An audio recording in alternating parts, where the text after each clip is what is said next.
once I was approached by a beggar. Well, I was walking past a bus stop and a beggar was sitting at the bus stop, and I tried to put on my, don't approach me vibe, cool face, very... Don't look at me. Yeah, very assertive walk. And he sort of said, hey, bruv, you got 10p?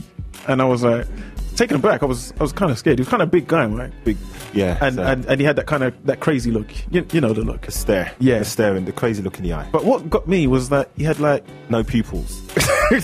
No, apart from the demonic look, yeah. I'd be... Take whatever you want, man. If I could get away with just giving you 10p, fine. Clearly you need the money a lot more than I do. Yeah. No, but what got me is that he had all this gold on. Now, I don't know if you've ever accounted this wearing kind of gold. What is he, a pharaoh? Well, you know what? He weren't far off. He had the whole Mr. T look going on. He had all the gold chains on. He had about at least 4 sovereign rings. Yeah.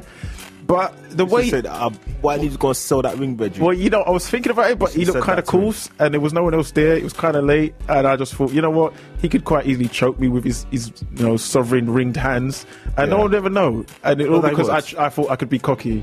And then, he's just a beggar. What's he going to do?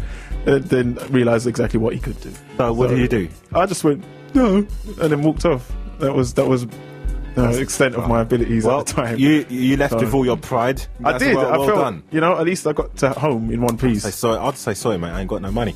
Well, that's pretty much what I did. Obviously, not in such a manly tone. Better like next time, eh? Yeah. No, I didn't want to get too cocky because, again, like I said, there was no. Yeah, I didn't want to do that and then turn around and see that he was following me because then there really is no more plan. You know what I mean? But sometimes you can be in those situations and it's lose-lose. Well, like how exactly? Because if he had said, "No, come on, man, I know you got some money," and he stepped closer to you, what would you have done? I would probably pause for a split second. Run, you idiot. And then, I can't run straight because that's what he's expecting, Mike. I've got to try and distract him. He isn't expecting you to run. Well, of course he is. He's approaching me because he thinks I'm going to move further away from him. If he's big, I'm smaller than him, I can run faster than him. Well, that's not necessarily true, Mike. Well, actually, that's not always true. Exactly. I can outrun most 5-year-olds. Yeah, I'm bigger than them, and they're smaller than me. You can push them over. Well, if it comes to that, that's what's got to be done, isn't it? So, usually it doesn't come to that. But no, the point is, Or you could give him the 10p. Well, you know what? At that point, save yourself a lot of trouble. I didn't want to give him the 10p, and then he says, "You know what? That's it. You taking the mick, mate." I didn't want to be... sorry, you asked for 10p. That's all I have. Well, what a coincidence. Yeah, I could do that, but then it's again... fate. We were meant to meet. I was meant to give you this 10 pence. Unless I have exactly 1 10 pence on me, it's going to go badly wrong, because I'm going to be standing there, pushing my hand into my pocket full of change. You could turn it around on him. You could turn it around and say, well, if you wanted more than 10p, why don't you ask for more than 10p? Yeah, and then what if he says, give me 20 quid then?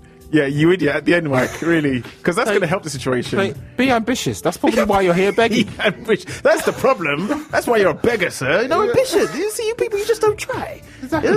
There you go. You think I got where I am by not big ambitions? By asking for 10p? 10p. That's what I would say to him. No, and I would succeed in changing his life forever. And I'm sure you would be mourned. I don't know about that. I think he would listen to reason. Well, I say, look, if you weren't spending all your money on gold chains, right? You know what? This man's a beggar. I say, I'm surprised you've got a gold chain if that all you was asking for is 10p. Yeah, you must have been there a long time. Well, if he flips it, he says, "Yeah, look, this is a present from my mum. My mum's passed on. So you're trying to say I should sell the last thing my mum gave me?" Say what? Your mum had all those gold chains.